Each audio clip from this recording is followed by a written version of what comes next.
இப்போ ஃபோன் வருதுன்னு சொன்னால் ஒரு ஃபோன் கஸ்டமர் செக் பண்ணி பார்ப்போம், வேறு சிம்மையும் போட்டு பார்ப்போம், வேறு சிம்மை போட்டு பார்ப்போம், வேறு எந்த சிம்மை போட்டாலும் நோ சிம் தான் காட்டுது. சரியா? அந்த இது அவுட் ட்ரே இதை கொஞ்சம் செக் பண்ணி பார்ப்போம், இது டேமேஜ் ஆகிருக்கா, இதில் டேமேஜ் ஆகிருந்தாலும் நோ சிம் தான் காட்டும். இதுலேயும் டேமேஜ் இல்லை, நல்லா தான் இருக்குன்னு சொன்னால் ஃபோனை கலட்டிட்டு நான் உங்களுக்கு இதில் டேட்டா தந்தால் தான் இதில் செக் பண்ணி பார்க்குறது எந்த வேல்யூ வரணும்னு சொல்லி நோட் பண்ணி தானே இருக்கீங்க. அதுபடி நம்ம செக் பண்ணி பார்ப்போம். நமக்கு நார்மலாக இந்த இருக்கிற 3லையும் எவ்வளோ ரீடிங் வரணும், இந்த 3லையும் ரீடிங் வரணும், இங்கேயும் ரீடிங் வரும். இது வந்து என்சி பின் நான் கனெக்ஷன், இது வந்து கிரவுண்ட். சரியான ஜிஎன்டி. இது மூணையும் செக் பண்ணி பார்த்துட்டோம். அப்பையும் நோ சிம் தான் காட்டுன்னு சொன்னால் கட்டாயமாக நம்ம செக் பண்ண வேண்டிய பின் ஒன்று தான் இந்த இருக்கிறது. இதுக்கு பேர் சொல்கிறது சிம் டிடெக்ஷன் பின். இந்த பின் இருந்தால் மட்டும்தான் சிம் டிடெக்ட் ஆகும்.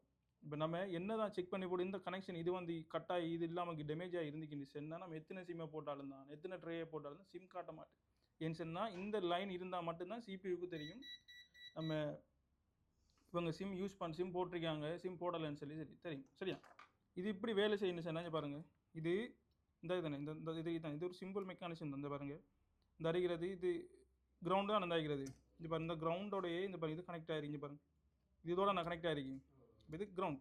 இது பாருங்கள், இதை சும்மா பாருங்கள், இது விலகு தானே, சும்மா இது கிரவுண்டு. இது நம்ம சிம் போடலைன்னு சொன்னால் இது வந்து இதில் இந்த கனெக்ஷன் இந்த இது வந்து கனெக்ஷனுக்குரிய லைன். இந்த அறிகிற இதுக்கு தானே இது கனெக்ஷனுக்குரிய இந்த இது பர்டிகுலர் சொன்ன இந்த கனெக்ஷன் என்ன செய்யும், கிரவுண்ட் ஆகும். இப்போ நம்ம சிம் இல்லாமக்கு நம்ம இதை செக் பண்ணி பார்த்தோம்னு சொன்னால் நமக்கு இங்கே என்ன வரணும், 00 வேல்யூ வரும். இல்லைன்னு சொன்னால் பீப் சவுண்டு வரும். வந்தால் இந்த கனெக்ஷன் ஓகே வந்திக்குன்னு சொன்னால், சிம் போட்டதுக்கு பிறகு வந்தால் தான் பிரச்சனை. சிம் போடாமக்கு நமக்கு இங்கே கிரவுண்ட் 00 வரணும், வந்திக்குன்னு சொன்னால் ஓகே. அதே இது நம்ம சிம் ட்ரேயை வந்து இன்சர்ட் பண்ணுறோம். இங்கே பாருங்களா, சிம் ட்ரே படக்குள்ள அந்த பின் என்ன செய்யுது, அப்படியே பின்னுக்கு போகுது. பார்த்தீங்களா, இந்த கனெக்ஷனை விட்டு தள்ள வைக்குது. இப்போ இந்த கனெக்ஷன் என்ன வரும், ரீடிங் வரும். இங்கே பாருங்கள், எத்தனை வரும் ரீடிங்,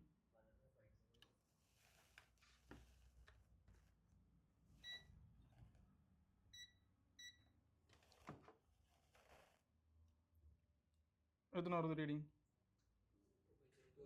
ஓகே, ரீடிங் வருது தானே. ஓகே, இதே இது பாருங்கள், சிம்மா கலர் அந்த அதே லைனில் நான் செக் பண்ணி பார்க்கணும். இப்போ என்ன ஆடுது, 00 ஆடுது. இது சரி.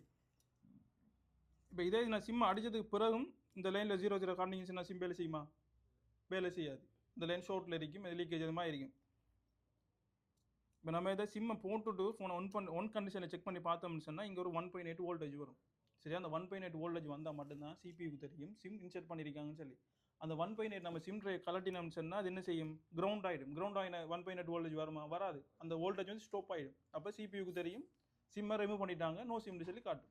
இதே நம்ம இங்கே இதை இன்சர்ட் பண்ணினோம்னு சொன்னால் 1.8 வோல்டேஜ் சரியாக ப்ராப்பராக வரும். அப்போ சிபியூக்கு தெரியும் சிம்மை போட்டிருக்காங்கன்னு சொல்லி.